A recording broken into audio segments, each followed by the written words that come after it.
So, alam na ni Carol guys na si Dennis pala yung pumatay kay Joy dahil nalaman niya ang hiding camera na nakalagay sa kabinet ni anak ni Carol. At dito, minamanmanan din ito sa pulis na nagkupkup kay Wilfred. At hinahunting na itong si Dennis dahil siya ang suspect talaga sa pagpatay sa asawa ni Wilfred na si Joy.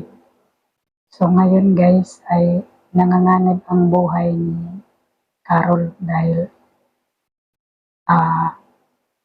si Carol na naman ang gustong patayin dito ni Dennis dahil nalaman na ni Carol na si Dennis ay may kasalanan talaga na siya ang pumatay ni Joy.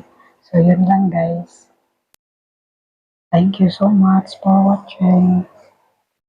Please subscribe.